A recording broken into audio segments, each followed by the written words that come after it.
Genèse chapitre 2. Bonne écoute à tous. Ainsi furent achevés les cieux et la terre, et toute leur armée. Dieu acheva au septième jour son œuvre qu'il avait faite, et il se reposa au septième jour de toute son œuvre qu'il avait faite.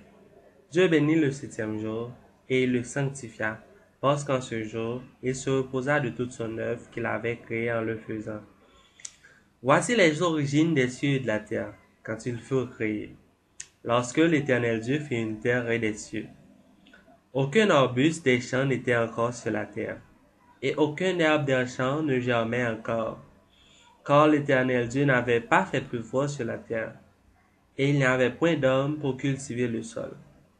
Mais une vapeur s'éleva de la terre et arrosa toute la surface du sol. L'Éternel Dieu forma l'homme de la poussière de la terre. Il souffla de ses narines un souffle de vie, et l'homme devint un être vivant. Puis l'Éternel Dieu planta un jardin en Éden, du côté de l'Orient, et il y mit l'homme qu'il avait formé. L'Éternel Dieu fit pousser du sol des arbres de toute espèce, agréables à voir et bons à manger, et l'arbre de la vie au milieu du jardin, et l'arbre de la connaissance du bien et du mal.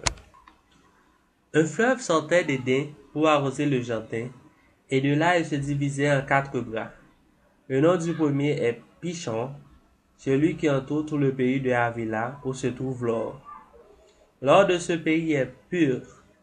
On y trouve aussi le bédlium et la pierre d'onyx. Le nom du second fleuve est Gihon. C'est celui qui entoure tout le pays de Cush. Le nom du troisième est Hiddekel. C'est celui qui coule à l'orient de l'Assyrie. Le quatrième fleuve, c'est l'Euphrate. L'Éternel Dieu prit l'homme et le plaça dans le jardin d'Éden pour le cultiver et pour le garder. L'Éternel Dieu donna cet ordre à l'homme. Tu pourras manger de tous les arbres du jardin, mais tu ne mangeras pas de l'arbre de la connaissance du bien et du mal, car le jour où tu en mangeras, tu mourras. L'Éternel Dieu dit, il n'est pas bon que l'homme soit seul. Je lui ferai une aide semblable à lui. L'Éternel Dieu forma de la terre tous les animaux des champs et tous les oiseaux du ciel, et il les fit venir vers l'homme, pour voir comment il les appellerait, et afin que tout être vivant portât le nom que lui donnait l'homme. Et l'homme donna des noms à tous les bétails, aux oiseaux du ciel et à tous les animaux des champs. Mais pour l'homme, il ne trouva point d'être semblable à lui.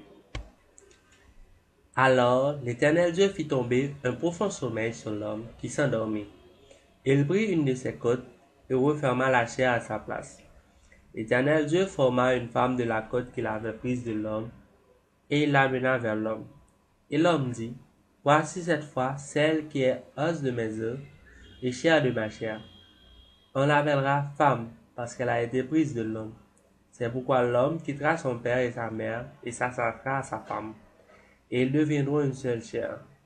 L'homme et sa femme étaient tous deux nus, et ils n'en avaient point honte. Merci pour votre écoute, et j'espère que vous reviendrez sur ma chaîne YouTube pour les chapitres suivants. Merci et bonne journée.